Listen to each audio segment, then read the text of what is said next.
الحمد لله نحمده ونستعينه ونستغفره ونؤمن به ونتوكل عليه ونعوذ بالله من شرور أنفسنا ومن سيئات أعمالنا من يهده الله فلا مضل له ومن يضلله فلا هادي له ونشهد أن لا إله إلا الله وحده لا شريك له ونشهد أن سيدنا وسندنا ونبينا ومولانا وهادينا ومرشدنا محمدا عبده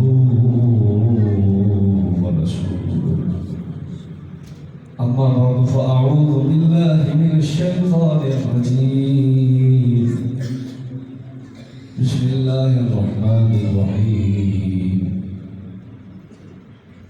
لقد من الله على المؤمنين إذ بعث فيهم رسولا من أنفسهم يتلو عليهم آياته ويزكيهم ويعلمهم الكتاب والحكمة وإن كانوا من قبل لفي ضلال مبين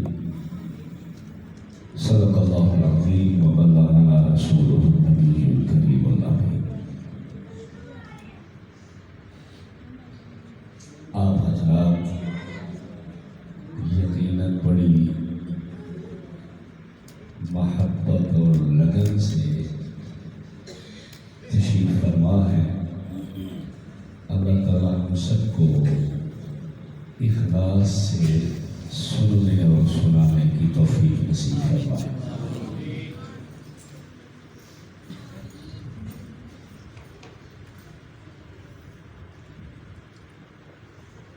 آپ نے مجھ سے پہلے ہمارے بہت بڑے خطیب اور ادیب ان کا بیان بھی سنا اور مولانا کا اپنے کلام بھی سنا. کچھ باتیں میں بھی عرض کر دیتا ہوں.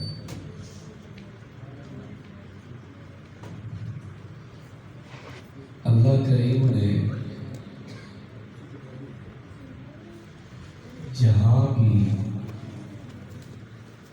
حضور پاک صلی اللہ علیہ وسلم کی تشریف آوری کا تذکرہ کیا ہے اس کو ایک مقصد کے ساتھ جوڑا ہے.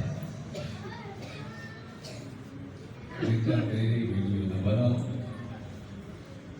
جو مولوی بناتے ہیں وہ بڑے نیک لوگ ہوتے ہیں. تو سمندر میں ایک لوٹا اگر پیشاب کا پڑ بھی جائے تو سمندر کو تو کوئی فرق نہیں پڑتا. تو بھائی ہم تو سمندر نہیں ہیں, ہماری مہربانی کریں. ویسے بھی ان کاموں سے بچنا چاہیے. تصویر کا بہت سخت حکم ہے, ایک تو معمولی مت سمجھے. اللہ نے جہاں بھی حضور صلی اللہ علیہ وسلم کی تشریف آوری کا تذکرہ کیا ہے اس کو ایک مقصد کے ساتھ جوڑا ہے. پہلا پارہ دیکھ لیں آپ,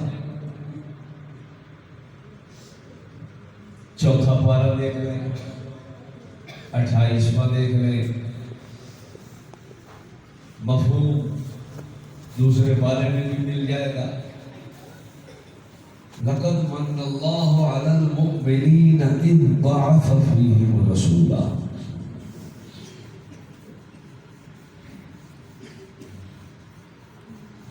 اللہ فرماتا ہے میں نے احسان کیا, اپنے رسول کو تمہارے اندر بھیجا.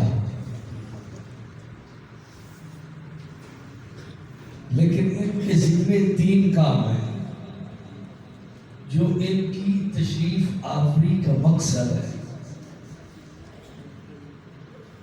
نمبر 1 یتلو علیہم آیاتہ, قرآن پڑھ کے سنائے. وَيُزَكِّيهِمْ, تمہارے اندر سے روحانی بیماریاں ان کا علاج کرے اور وہ روحانی بیماریاں ختم ہو. وَيُعَلِّمُهُمُ الْكِتَابَ وَالْحِكْمَةَ، اور تمہیں قرآن و سنت کی تعلیم دے. کہیں بھی حضور صلی اللہ علیہ وسلم کی تشریف آوری کو مقاصد سے جدا نہیں رکھا گیا.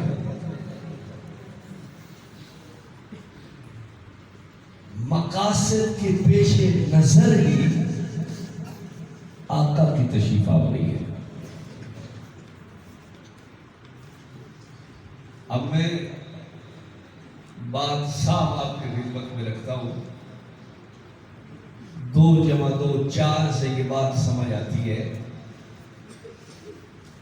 کہ حضور صلی اللہ علیہ وسلم کی تشریف آوری پر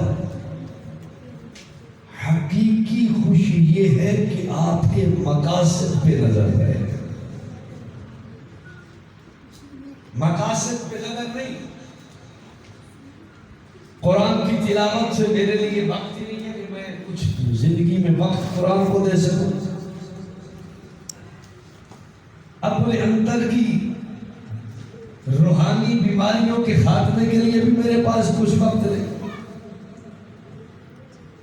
کتاب و حکمت کی تعلیم کے لیے بھی وقت نہیں. تو میں نے حضور کے مقاصد کو دیکھا اور سوچا اور سمجھا ہی نہیں. حالانکہ اللہ فرماتا ہے کہ میں نے حضور کو ان مقاصد کے لیے بھیجا ہے.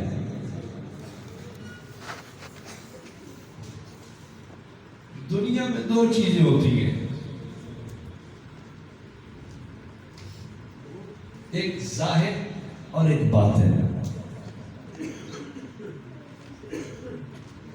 اور انسان کی اصل خوبی باطن کا درست کرنا ہے. ظاہر کا صاف ستھرا کرنا یہ اصل کمال نہیں ہے. حدیث میں آتا ہے، بخاری کی روایت ہے، رب اشعث اغبر لو اقسم علی اللہ لابرہ اللہ.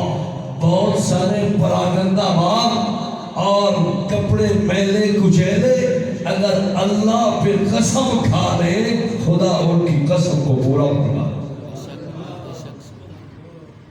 ظاہر کا کوئی ٹیپ ٹاپ اور لش پش اور بہتری اور سنوارنا اور خوبصورت بنانا یہ کوئی کمال نہیں. اصل کمال باطن کا سنوارنا ہے. اگر میں ساری دنیا بھی خرچ کر دوں اور میں حضور صلی اللہ علیہ وسلم کے مقاصد کی طرف متوجہ نہیں ہوں، یقین جانے کہ اللہ کے ہاں اس کی کوئی قیمت نہیں. کیا حضور صلی اللہ علیہ وسلم نے پتھر ظاہر بنانے کے لیے کھائے تھے کہ دنیا ظاہر بنا لے؟ کیا آپ نے تکالیف دنیا کی خوبصورتی بنانے کے لیے کی؟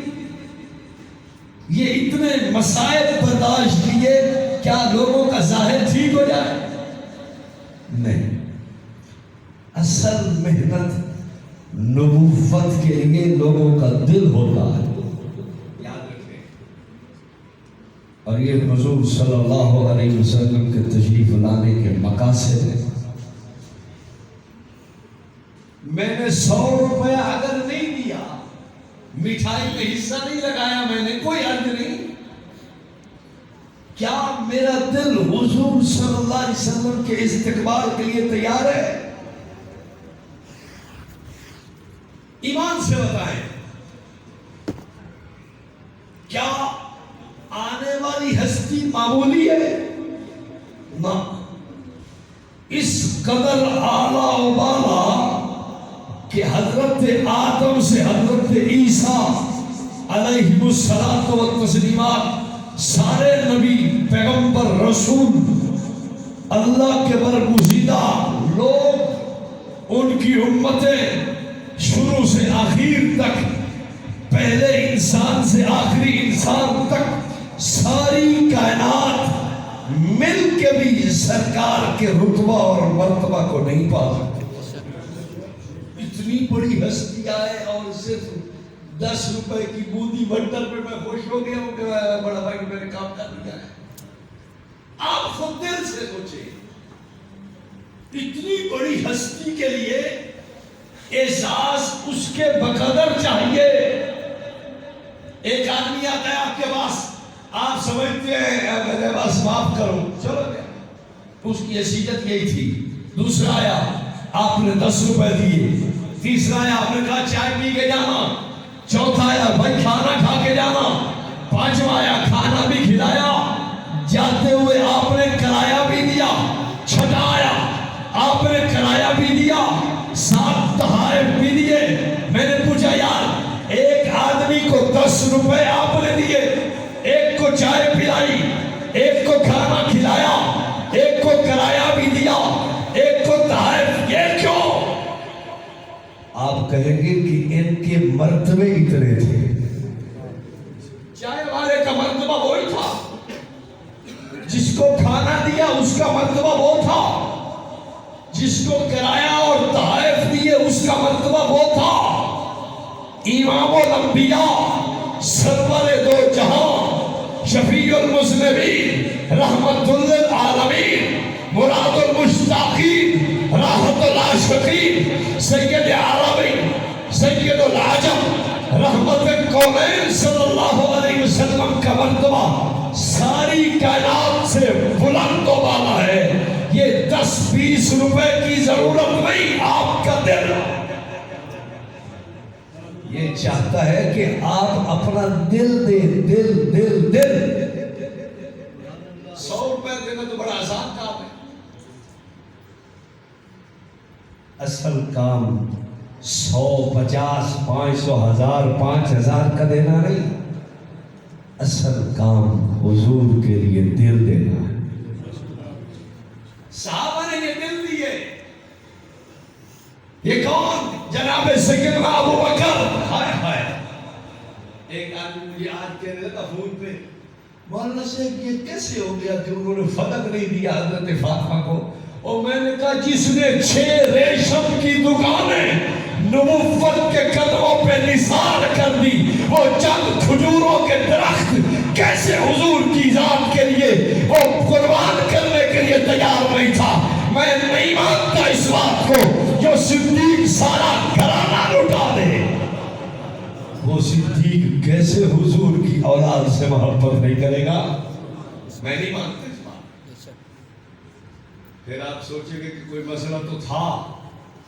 ایک ہوتی ہے ملک کی اساس اور جائیداد. مثال کے طور پر آپ کے علاقے میں سکول ہے,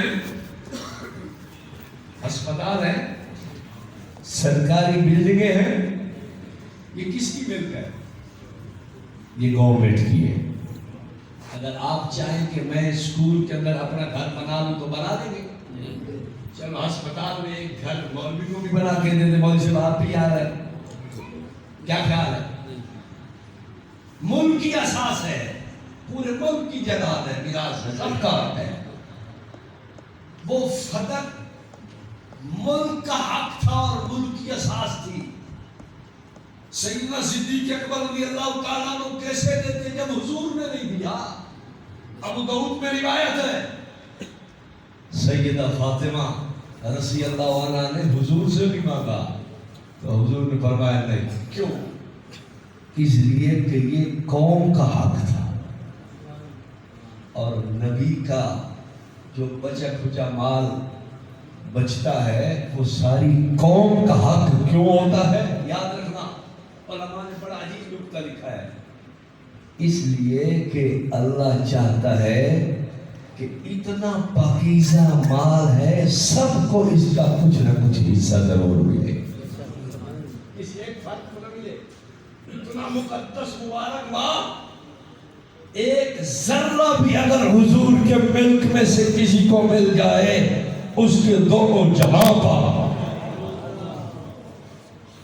خیر عرض کر رہا تھا, صدیق اکبر نے دل دیا, 6 ریشم کی دکانیں قدموں پہ نظر کر دی, گھر کا سارا سامان قدموں پہ نثار کر دیا. حضرت عمر لا کر قدمین پہ نثار سیدنا عثمان کتنے لشکروں کا سامان، سیدنا حیدر کرار اپنے وجود کو فدا، صرف ایک صحابی نہیں 1,00,000 کم و بیش 24,000 صحابہ، جان مال عزت آبرو سب کچھ حضور کی ذات کے ایک اشارے پہ قربان کرنے والے تھے. اسے کہتے ہیں دل دینا. دل دینے کے بعد میں ایک مثال دیتا ہوں. داڑھی رکھ لی، یہ ہے دل دینا.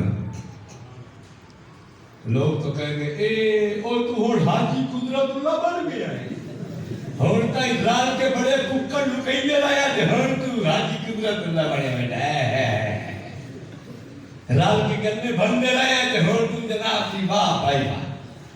جنید بغدادی در وہ بڑھ گیا.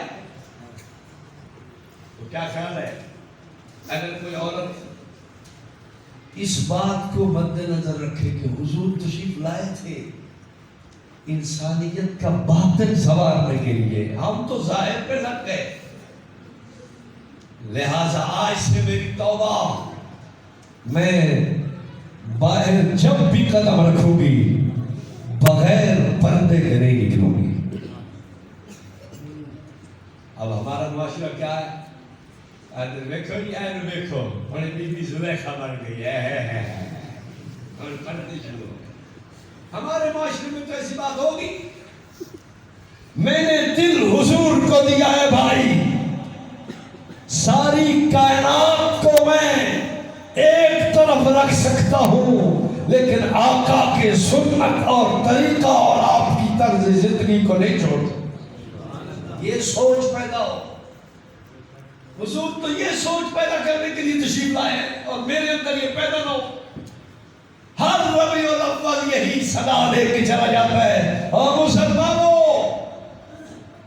حضور صلی اللہ علیہ وسلم کو اپنا دل دے. اس دل میں کسی اور کی محبت نہ ہو، اس وجود پر کسی اور کی سنت نہ سجے. ظاہر پہ مت دیکھنا، حسن ظاہر پر اگر تو جائے گا. حکیم الامت حضرت مجذوب رحمت اللہ علیہ تھانوی کے خلیفہ مجاز ہے، وہ کیا بات کرتے ہیں؟ حسن ظاہر پر اگر تو جائے گا عالم فانی سے دھوکہ کھائے گا. یہ منقش سانپ ہے، ڈس جائے گا. رہنا غافل، یاد رکھ پچھتائے گا. پیران پیر حضرت شیخ عبد القادر جیلانی رحمہ اللہ عبادت میں مصروف ہے. یکایک دیکھا کہ دنیا نور سے بھر گئی، آسمان تک نور ہی نور، ہر طرف چمکار، ہر طرف سنہری سنہری فضا، ہر طرف نورانی برسات. عجیب منظر ہے. تھوڑی دیر بعد پیاس لگی. فضا میں سونے کا ایک پیالہ بلند ہوا، پانی سے بھرا ہوا، بہترین خوشبودار، بہترین خوش ذائقہ پانی.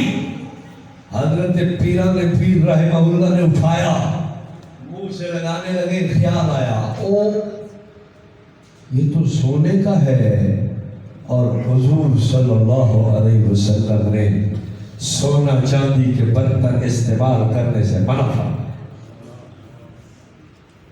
رکھ دیا. پھر دل میں خیال آیا عبد القادر تو بڑا بن رہا ہے، جب اللہ خود ہی دے رہا ہے تو شریعت کس نے بنائی ہے؟ اللہ نے بنائی ہے. اللہ شریعت بنانے والا، حضور شریعت بتانے والے، اور ہم شریعت اپنانے والے. یوں ہے ترتیب. شریعت بنانے والا کون؟ اللہ. جذب القلوب الى دیار المحبوب، تاریخ مدینہ منورہ پہ کتاب شیخ عبد الحق محدثی دہلوی رحمہ اللہ کی لکھی ہوئی. اس میں 2 واقعات وہ آپ کو مختصر سناتا ہوں.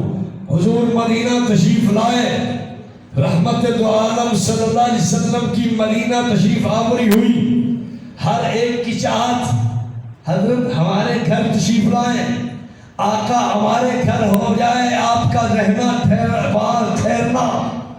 آپ نے فرمایا نہیں، میری اونٹنی کی نکیل لگام چھوڑ دو، یہ اللہ کی طرف سے معمورہ ہے، مجھے اس بات کا اختیار نہیں، جہاں اللہ کا حکم ہوگا وہی ٹھہرے گی، چھوڑ دو۔ دوسرا واقعہ، حضور صلی اللہ علیہ وسلم نے کچھ عرصے کے بعد حکم دیا، مسجد نبوی کی طرف جتنے دروازے کھل رہے تھے، مسجد نبوی کے شہر کی طرف دروازے کھلتے تھے، ہر آدمی نے اپنا دروازہ مسجد کی طرف کھول رکھا تھا۔ حضور نے فرمایا سارے دروازے بند کر دو سوائے علی کے دروازے کے، سب بند ہو جائیں۔ اور پھر آخر میں ایک حکم فرمایا تھا، صدیق کے دروازہ کے علاوہ باقی سب دروازے بند کر دو۔ اور مزے کی بات یہ ہے، پوری مسجد نبوی بند ہو جاتی ہے آج بھی، لیکن باب صدیق آج بھی کھلا رہتا ہے۔ وہ کہتے ہیں اس لیے کہ جس دروازے کو حضور کھول کے گئے ہیں، کس کی مجال ہے اسے بند کر دیں۔ ادھر ہے وہ جہاں سے آپ اندر تشریف لے کے جا رہے ہیں، باب السلام، اس کے بالکل ساتھ ہی ہے حضرت صدیق اکبر رضی اللہ عنہ کے نام کے باب، یہ بھی کھلا ہے، وہ بھی کھلا ہے، ساری رات کھلا ہے۔ میں نے کسی سے پوچھا عالم سے بھی یہ بند کیوں نہیں ہوا؟ اس نے کہا یہ لوگ کہتے ہیں کہ جس دروازہ کو حضور نے کھولا ہے اس کو کون بند کر سکتا ہے۔ خیر عرض کر رہا تھا، حضرت صدیق اکبر کا دروازہ، یہ حکم بعد میں، پہلے حکم حضرت علی المرتضیٰ کے علاوہ باقی دروازے بند کرو۔ حضرت سیدنا حمزہ رضی اللہ عنہ تشریف لائے، حضور صلی اللہ علیہ وسلم کے چچا ہیں، حضرت سیدنا علی المرتضیٰ رضی اللہ عنہ کے بھی چچا ہیں۔ کہنے لگے بھتیجے، یا رسول اللہ صلی اللہ علیہ وسلم، آپ نے اپنے چچا زاد بھائی کا دروازہ تو کھلا رکھا اور اپنے چچا کا دروازہ بند کر دیا۔ حضور نے فرمایا چچا میں نے اپنی مرضی سے نہیں کیا، یہ اللہ کا حکم ایسے تھا۔ شریعت بنانے والا کون؟ شریعت بتانے والا کون؟ حضور صلی اللہ علیہ وسلم، اور شریعت اپنانے والے ہم سب۔ خیر حضرت شیخ جیلانی کے ذہن میں آیا کہ جب شریعت بنانے والا کہہ رہا ہے، دل میں خیال آ رہا ہے کہ پی لو، تو جب بنانے والا ہی دے رہا ہے تو پھر کس چیز کا انتظار؟ پھر اٹھایا ہاتھ، پھر خیال آیا عبد القادر اگر شریعت سے رخصت امام الانبیاء کو نہیں تھی تو کون ہوتا ہے؟ فوراً رکھا۔ کیا حضور صلی اللہ علیہ وسلم کو نمازیں معاف تھی؟ ہمارے ہاتھ جو پیر صاحب تشریف لائے ہیں کہتے ہیں مجھے تو بھائی مدینہ نماز پڑھتا ہوں، یہاں تو ہوتی نہیں ہے۔ مولانا سے پھر یہ بھی کہتے ہیں مولانا روٹی بھی مدینہ کی کھائے، ٹکر ساٹا نماز مدینہ کی۔ بھائی بات تو صحیح ہے، مدینہ کے ہوٹل کا پیزا ہے ہمارے ہوٹلوں سے، مدینہ کے ہوٹل کیا بات ہے، سرکار کے شہر مبارک کے کھانے کی کیا بات ہے۔ جب آپ کی اتنی رسائی ہے کہ نماز کے لیے مدینہ جاتے ہیں تو آپ کو چاہیے کہ روٹی بھی مدینہ سے کھائیں۔ ایک پیر صاحب تشریف لائے تو مرید نے کہا حضرت ساتھ نماز مسجد ہے، تو انہوں نے کہا نہیں میں تو اندر کی نماز پڑھتا ہوں، ظاہر نہیں پڑھتا۔ مرید بھی بڑی سیاਣੀ تھی، جب پیر صاحب جانے لگے انہوں نے کہا پیر صاحب یہ ہماری بھینس کو تو دم کرتے جائیں۔ اس نے کہا کدھر بھینس ہے؟ یہ باہر کھڑی ہے۔ وہ باہر نکلا، اس نے کہا ہے بے وقوف یہ بھینس ہے؟ اور یہ تو گدھی ہے، کھڑکی ہے، ساری زبانیں جاتے کھودتی ہے، گدے کھڑوتی ہے، کھڑکی ہے، گدھی ہے، عربی کا نیادانون۔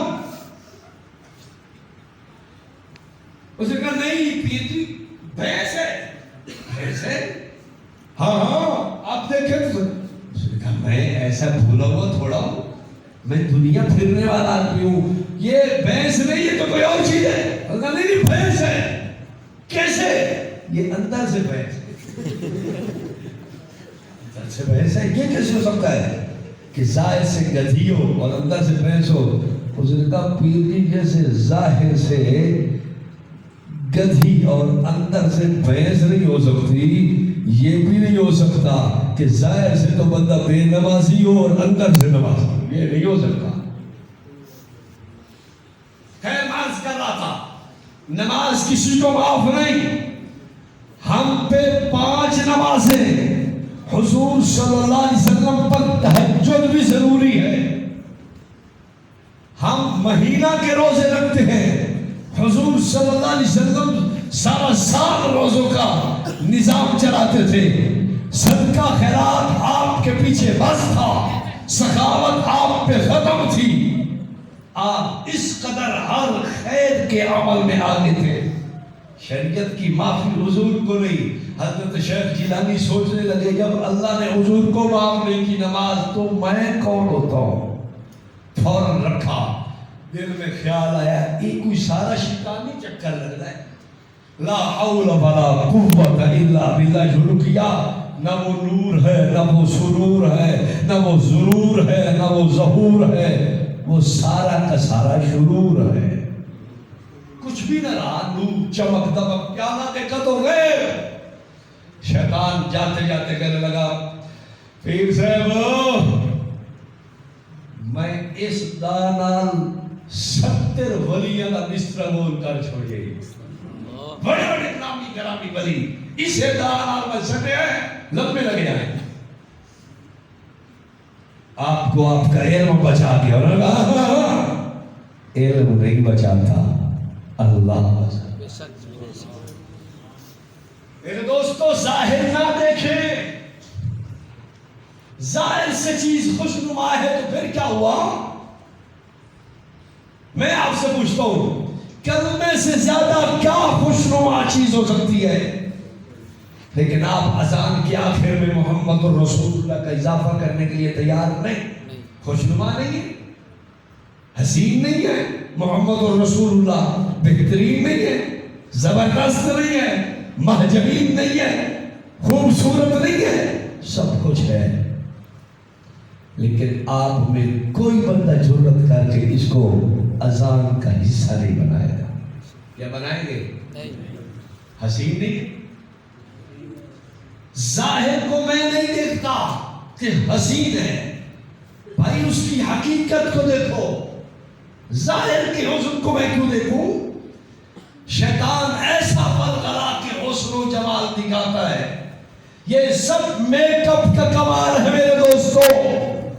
دنیا کا جہاں جہاں حسن نظر آتا ہے، رسماں رواج، اپنی بنائی ہوئی باتیں، خرافات، دیگر مختلف قسم کی فضولیات، یاد رکھنا اس میں حسن نہیں ہے. وہ حضور کا غلام اور اس کو حسن میرے آقا کی سنت میں نظر نہ آئے، یہ نہیں ہو سکتا.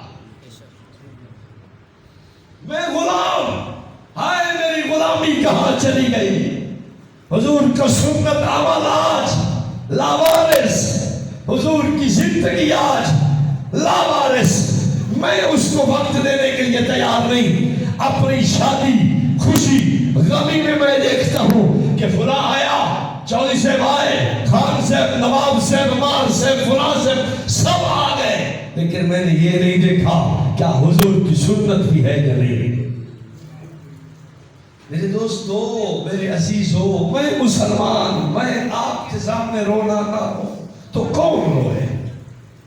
ہمیں احساس پیدا ہونا چاہیے کہ یہ ربیع الاول ہمیں دستک دے کے گیا. اور حضور کی سنت کیوں لاوارث ہو گئی؟ کیا چاہنے والے نہیں ہیں؟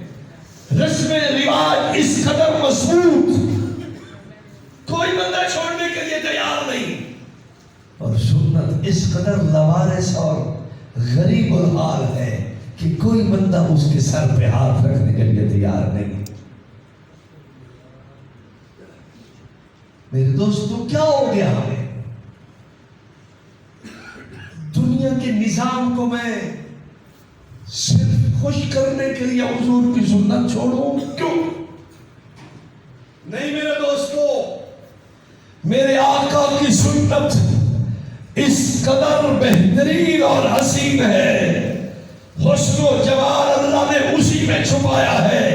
یہ میرے دل کی کمزوری اور میرے ایمان کی خامی ہے کہ مجھے اس میں حسن نظر نہ آیا۔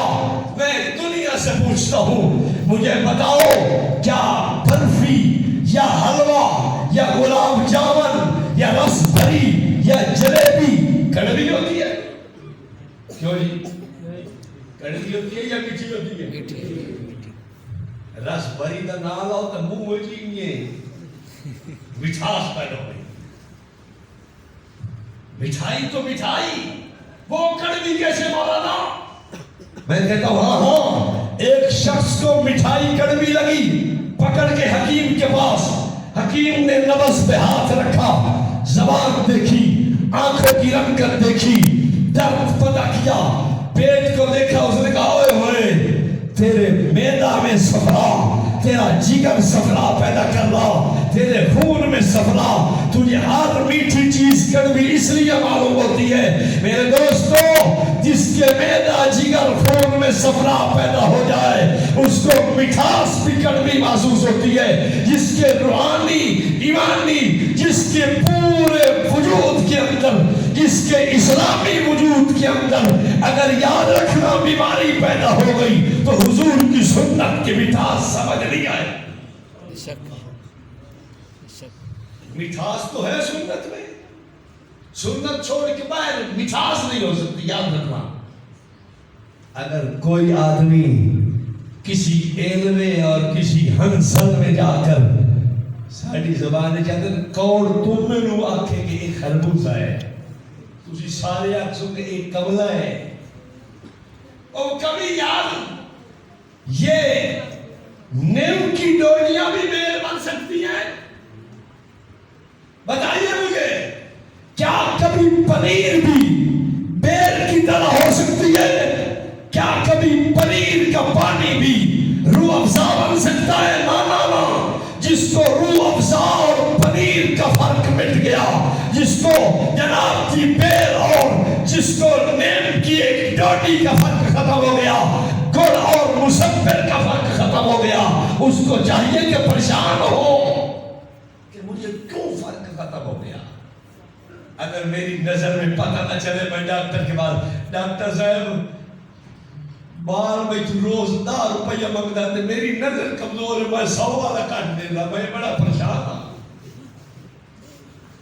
دے میں تو 10 روپیہ تو 100 دے بیٹھا، بہت میں پریشان ہوں۔ ڈاکٹر صاحب مجھے پتہ نہیں چلتا،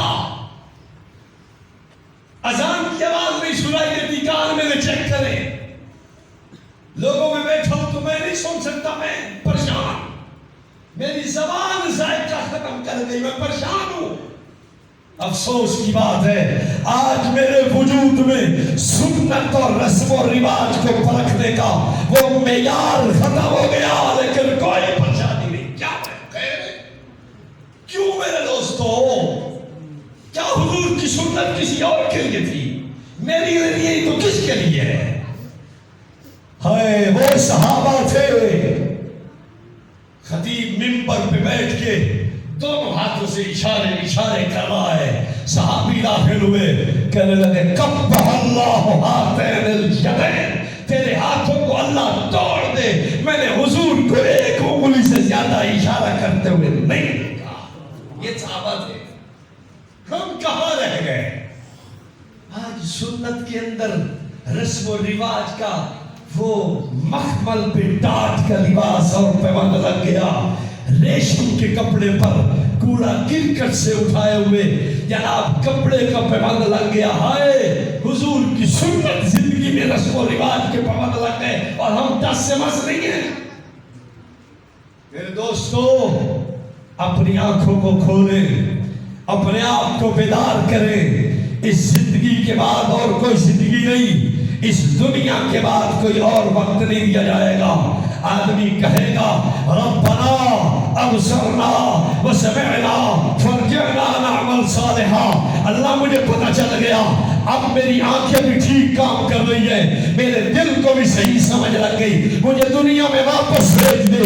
لیکن اللہ کریم پھر بھیجنے کے لیے مہلت نہیں دے گا. میرے دوستو, آج دنیا کا وقت قیمتی بنا کے اپنے آپ کو سنواریں اور حضور کی سنت کو تھامیں. دل حضور کے لیے وقت ہے. اصل تو شایان شان ہے ہی دل. دل دل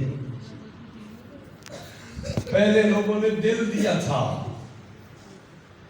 اور کہا تھا کہ ہماری صفائی دل کی ہو جائے.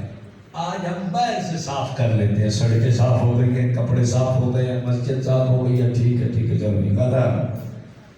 پہلے دل صاف کرتے تھے, اب گلیاں صاف ہوتی ہیں. پہلے لوگ کہتے تھے کہ سرکار کے آنے سے دل روشن ہوا, اور اب کہتے ہیں حضور آئے تو گلیاں اور بازار مسکرائے. میں نے کہا مانو, میرے آقا بازاروں کو مسکرانے کے لیے نہیں تشریف لائے تھے, کائنات کے دل سنوارنے کے لیے تشریف لائے تھے. میرے آقا کے اعزاز کے مطابق بات ہونی چاہیے. میرے دوستو, میرے عزیزو, سنت کی بات کرنا میری مجبوری ہے. حضور صلی اللہ علیہ وسلم کی سنت زندگی میرے اندر بھی ہو, آپ کے اندر بھی ہو.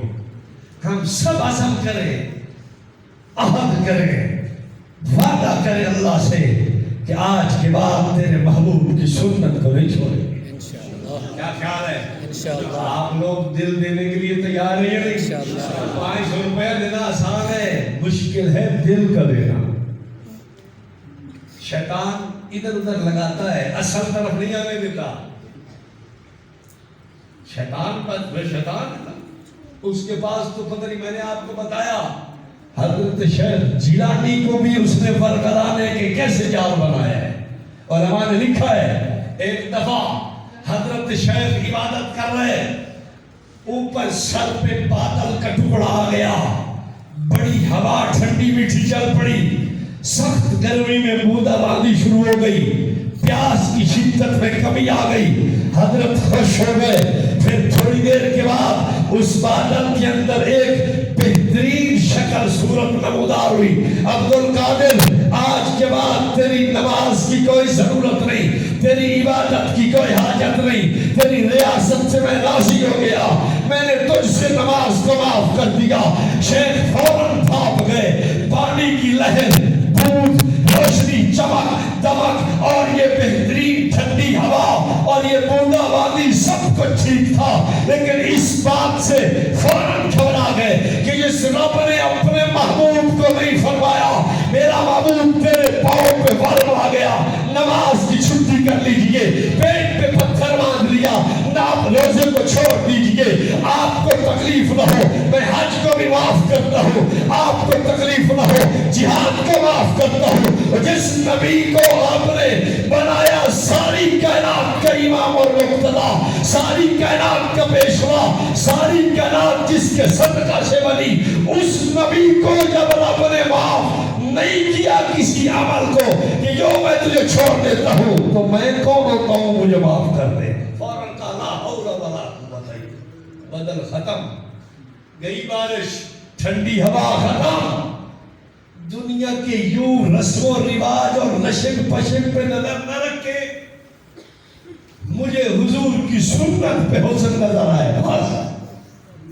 میں آپ سے پوچھتا ہوں, چھوٹی سی بات, آپ تشریف لائے, کتنے لوگ ہوں گے جو گھروں کو تالا لگا کے آئے کہ آج حضور صلی اللہ علیہ وسلم کی تعلیمات کی بات. تو جلسے کو عنوانی تعلیمات ہے تو میں پھر تعلیمات ہی تو سناؤں گا, ٹھیک ہے نا؟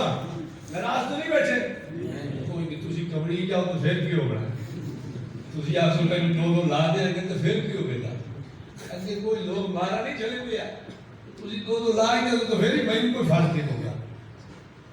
لیکن میں جاننا کہ تسی بہت اچھے لوگ ہو, نیک لوگ ہو, مسجدہ والے لوگ ہو, 4 مہینے لائے ہو تسی تو انہوں نے کچھ نہیں آتے, میں تو تھوڑا اپنا یار یہ تھوڑے بسترے باہر بھوکے نے تسی آتے ہیں ادھر سے بھی ایک لگا لیں, ایک ادھر سے بھی مار لیں, کس نہیں ہوتا. تو جب ان کو آپ کچھ نہیں کہتے تو میں تو آپ کا اپنا ہوں, مجھے آپ کو نہیں مارے گا. لیکن بات کھڑی کرنے لگا ہوں،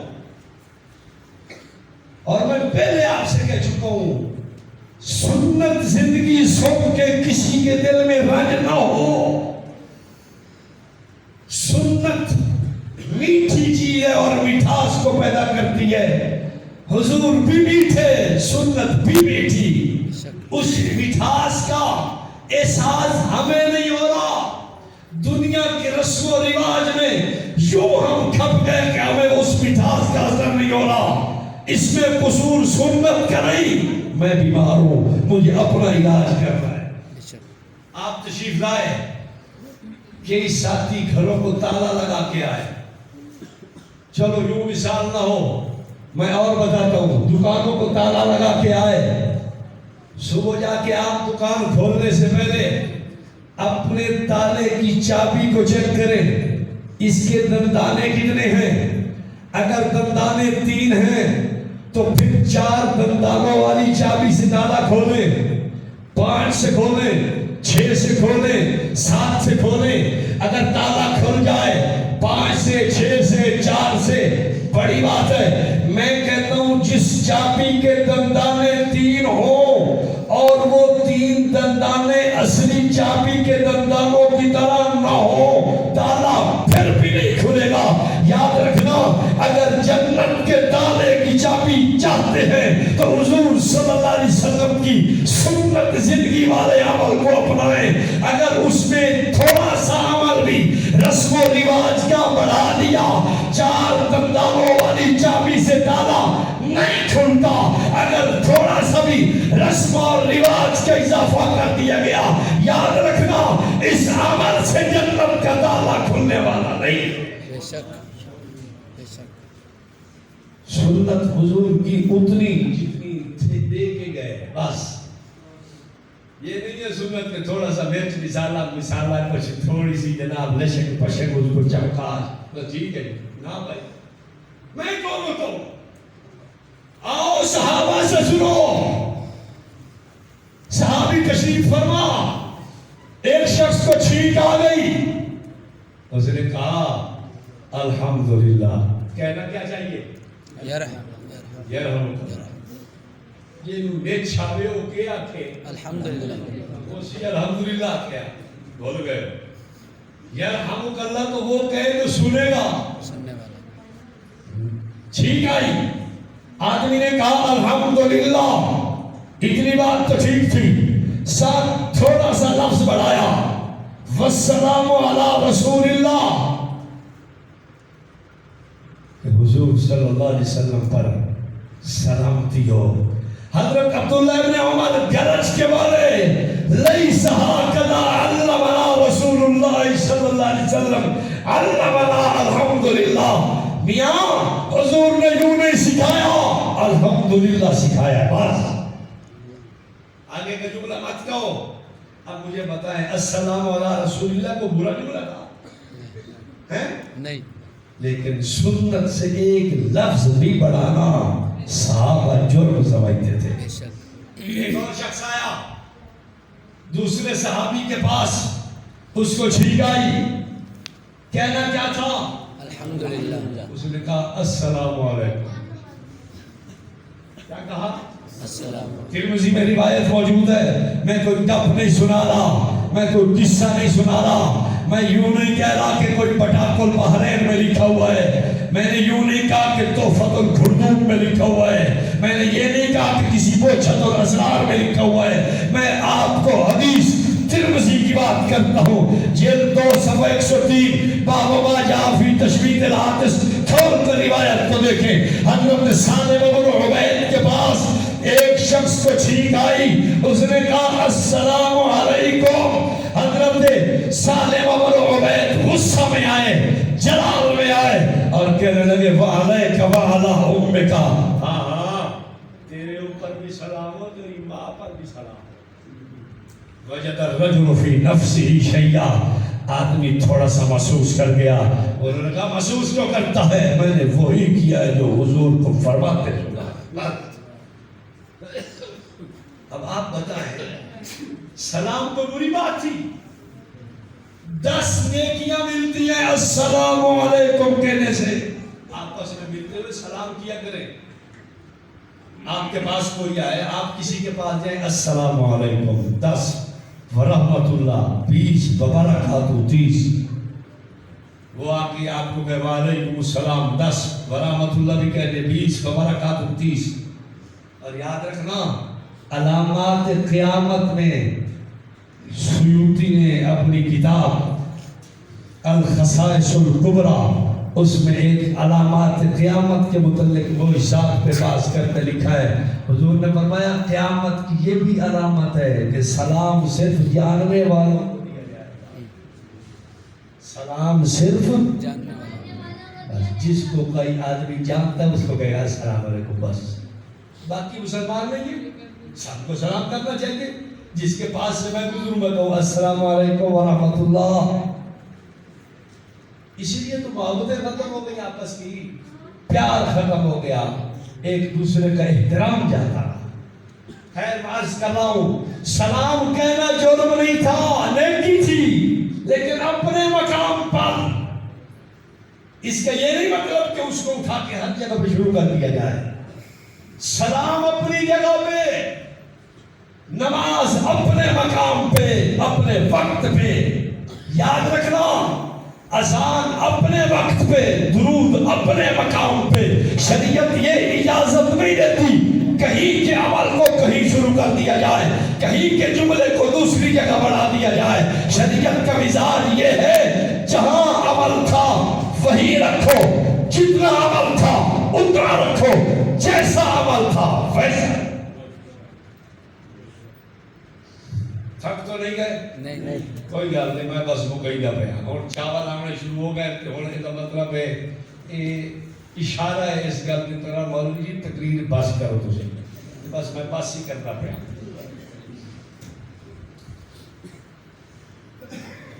اللہ اکبر کبیرہ. ایک کئی سو سال پہلے کا عالم گزرا ہے, امام ابن الحاج, بہت بڑا آدمی تھا. اس نے ایک کتاب لکھی المدخل, 2 جلدوں میں, ضخیم جلدوں میں کتاب ہے, الحمدللہ میرے پاس موجود ہے. اس میں واقعہ لکھا ہے ایک عالم نے حدیث پڑھی, مسلم کی روایت ہے. اللہ کے محبوب صلی اللہ علیہ وسلم فرماتے ہیں جس نے نمازوں کے بعد 33 مرتبہ سبحان اللہ, 33 مرتبہ الحمدللہ, 33 مرتبہ اللہ اکبر اور 1 مرتبہ پڑھا لا الہ الا اللہ وحدہ لا شریک لہ لہ الملک ولہ الحمد وہو علی کل شیء قدیر. اللہ کے محبوب نے گارنٹی ارشاد فرمائی, ذمہ داری سے فرمایا غفرت خطایاہ وان کانت مثل زبد البحر. اللہ اس کے گناہوں کو معاف کر دیتا ہے چاہے سمندر کی جھاگ کے برابر گناہ اس کے گناہ ہو.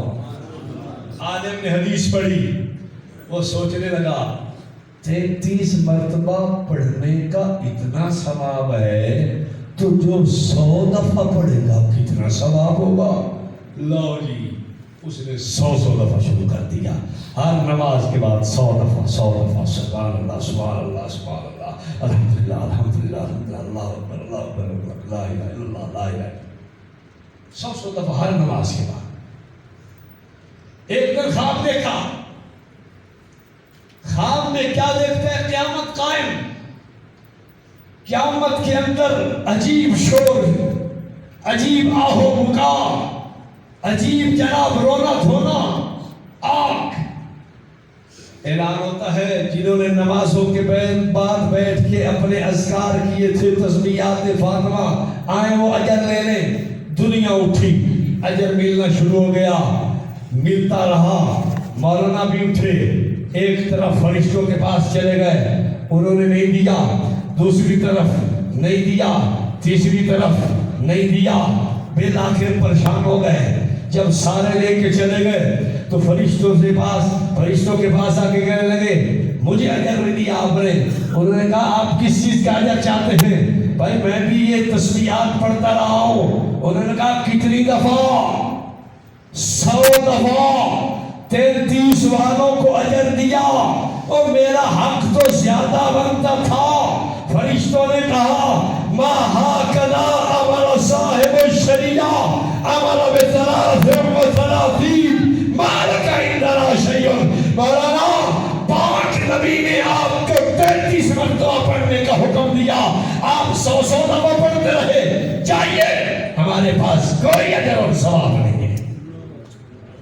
میرے دوستو, اپنی مرضی سے اچھا کسی چیز کو سمجھ کے شریعت کا حصہ مت بنائے. کیوں؟ حضور صلی اللہ علیہ وسلم سے زیادہ حکیم اور دانا کوئی نہیں. جتنا عمل دیا اتنا ہی ہمارے لیے بہتر تھا. بس آخری بات کر کے میں بات ختم کرتا ہوں. میں آپ سے پوچھتا ہوں, ایک آدمی مریض ہو گیا, چلا گیا ڈاکٹر کے پاس. ڈاکٹر نے کہا آپ کے چھاتی اور سینے پہ جو ہے نا انفیکشن ہے, آپ کو تو کیلاماکس میں کیپسول کی گولی لکھ کے دے رہا ہوں, 1000 mg کی آپ نے روز کھانی ہے, 10 دنوں کے بعد دوبارہ مجھے چیک کرائیں. اس نے کہا ٹھیک ہے. گھر آیا, بیگم نے کہا, بھائیوں نے کہا, دوستوں نے کہا. اس نے کہا یار کیا بات ہے, کچھ نہیں ہوتا. صبح کی نماز, ہلکا پھلکا ناشتہ, ایک گولی اس وقت کھا لو 6 ساڑھے 6 7 بجے, پھر 10 11 بجے دوسری گولی, پھر 3 بجے تیسری گولی, پھر 7 بجے چوتھی گولی, پھر 10 11 بجے رات کو سوتے ہوئے 5ویں گولی. 2 دن میں ٹھیک ہو جائے گا. کیا خیال ہے, ہو جائے گا ٹھیک نا؟ ہو تو جائے گا, لیکن قبرستان والوں کو تھوڑا اطلاع کرنی پڑے گی. بھائی یار قبر تیار کرو, مطلب ٹھیک ہے, مطلب کھل گیا بالکل 16 آنے ٹھیک ہو گیا. بس تھوڑا سا ہے کہ بس اس کو, وہ ایک تھے نا حضرت تھانوی نے لکھا ہے کہ ایک میاں مجھکڑ تھے, علاقے میں کوئی کام ہو جاتا تو اسی کو بلایا جاتا. ایک آدمی چڑھا کھجور پہ, کھجوریں اتارنے کے لیے نیچے نہ اتر سکے. انہوں نے کہا بابا مجھکڑ کو بلائیں, بس اسی سے مسئلہ حل ہو گئے. بابا مجھکڑ آ گیا. انہوں نے کہا بابا جی کوئی حل کرے. انہوں نے کہا ہاں میں بھی سوچ رہا ہوں حل کیا ہو سکتا ہے. اچھا ربا سا رسا لے آؤ. رسا آ گیا, پھینکو اس کی طرف, پھینک لیا. اسے کہو اپنی کمر کے ساتھ مضبوطی سے باندھ لیں. باندھ لیا, اب سارے مل کے کھینچو. انہوں نے کھینچا تو وہ دھڑام سے گرا اور مر گیا. اور صاحب نے کہا بابا مجھکڑ کیا کر دیا تم نے؟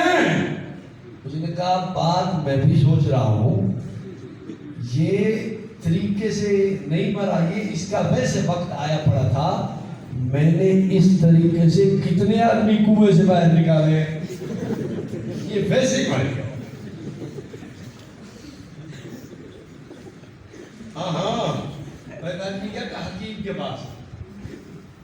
اسے کہتا ہے یہ میری اماں ہے, نہ کچھ کھاتی ہے نہ کچھ پیتی ہے. بلکہ حکیم کے پاس ایک آدمی تھا, اس سے طب سیکھنے کے لیے آیا ہوا. ایک اونٹ لایا گیا حکیم کے پاس کہ یہ کھاتا پیتا کچھ بھی نہیں گیا. حکیم نے کہا اچھا لے آؤ. حکیم نے ٹٹولا تو اس کی گردن میں اس کو کوئی بوجھ محسوس ہوا. ہاتھ لگایا, حکیم سمجھ گیا, لٹا دو. اونٹ کو لٹا دیا. 2 پتھر لے آؤ. پتھر آ گئے, ایک اس نے نیچے رکھا اور ایک اس کے اوپر زور سے مارا گردن کے اوپر. تو لے جاؤ ٹھیک ہو. اس نے کہا ہوا کیا ہے؟ اس نے بہت بڑا تربوز اٹھا کے منہ میں ڈال دیا تھا اور وہ پھنس گیا ہے. اب میں نے پتھر مارا ہے تو وہ ٹکڑے ٹکڑے ہو گیا, اب یہ اٹھ ہی کرے گا. میرے جیسا ایک آدمی دیکھ رہا تھا کہ اتنا بڑا سودا علاج, میں دم کھول لیا, مریض آ گیا. حکیم صاحب یہ میری اماں کھاتی پیتی کچھ نہیں. اس نے کہا اچھا ٹھیک, پتھر لے آؤ. اماں جی ادھر سر نیچے کرے آپ.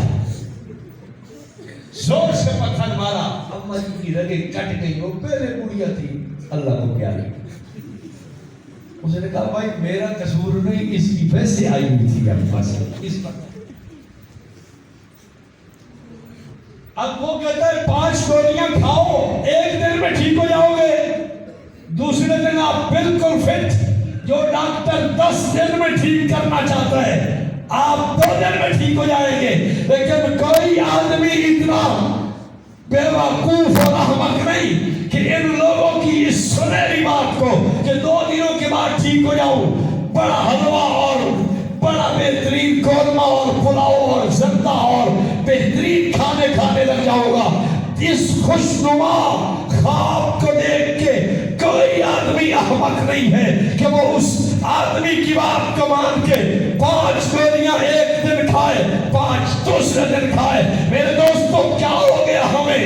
حضور صلی اللہ علیہ وسلم سے بڑھ کے کون روحانی طبیب ہو سکتا ہے؟ حضور کا دیا ہوا نسخہ، اس نسخے میں اضافہ مت کرنا، جتنا آمنہ کے لال دیکھ کے گئے تھے اتنا ہی استعمال کرنا۔ اگر اس سے زائد استعمال کرو گے ایمانی زندگی کے خاتمے کا کوئی ایسا نہ ہو کہ موڑ آ جائے۔ اگر کم استعمال کرو گے فائدہ نہیں ہوگا، زیادہ استعمال کرو گے نقصان ہوگا۔ شریعت نے جتنی حد رکھی ہے بس اس سے کمی نہ کرو کہ فائدہ نہیں، زیادتی نہ کرو کہ نقصان ہو جائے گا۔ بات سمجھ آئیے؟ میں نے جٹا کی مثال ہے، جٹا کی مثال ہے، تسی تو پڑھے لکھے لوگ ہو تو اور یہ مثال ہے، لوڈ کوئی نہیں، میں ویسے ایک سبق کو سنا دیتا ہے۔ ہمیں سرکار کی سنت زندگی کو اپنے سینے سے لگانے کی ضرورت ہے۔ میں حضور صلی اللہ علیہ وسلم کا محب عاشق، آپ کا دیوانہ مستانہ پروانہ، صرف یوں نہ کہوں کہ آپ کا جب نام آتا ہے تو دل کہتا ہے ملتان وینیت قربان وینیت، نا بھائی حقیقت میں اپنے وجود کو حضور کی سنت پر پیش کریں۔ بس ہمارا حل یہی ہے۔ اس وقت ہماری گرتی ہوئی اس شرع کو روکنے کی بھی ایک یہی راہ ہے کہ ہم لوٹ کے اس جگہ پہ آئیں جس زندگی نے آ کے اس کفار کے معاشرے کو اس طرح بہتر بنایا کہ صحابہ جیسی شخصیات نمودار ہوئی۔ وہی زندگی آج بھی وہ نوید سحر بن کے آئی ہے، وہی زندگی آج بھی بہترین روشنی لائی ہے، وہی زندگی آج بھی معاشرے کی اصلاح اور علاج لائی ہے۔ ہم زندگی کی ہر موڑ پر حضور کی سنت کو پورا کریں، آپ کی زندگی مبارک کو سینے سے لگائیں۔ انشاءاللہ یہ جو ذلت کی پستیاں مسلمانوں کو دیکھنا پڑ رہی ہیں، انشاءاللہ یہ بلندیاں عزت کی دیکھیں گے، یہ عروج دیکھیں گے عزت کا انشاءاللہ، اگر حضور صلی اللہ علیہ وسلم کی زندگی مبارک کو سینے سے لگائیں گے۔ اللہ ہم سب کو سمجھنے کی اور عمل پیرا ہونے کی توفیق نصیب فرمائے۔ میں چونکہ دیہاتی آدمی ہوں، آپ شہر کے لوگ ہیں، کوئی بات آپ کے معیار سے گری ہوئی ہو تو میں اس میں معذرت خواہ ہوں، باقی مسئلہ میں کسی سے معذرت نہیں کرتا، مسئلے میں ٹلی ور گئی سرکار کے بیٹ ہو جتنے تھوڑا دل لا کے مسئلہ میں نے کوئی غلط نہیں کیا، اللہ کے فضل سے علماء بیٹھے ہیں، میں نے کوئی ایسے چھوڑی بات آپ کو نہیں مار دی، باتیں ٹھیک کی ہیں، بس لہجہ دیہاتی ہونے کی وجہ سے کوئی گڑبڑ ہو سکتی ہے، اس کی میں معذرت کر رہا ہوں۔ اللہ ہم سب کو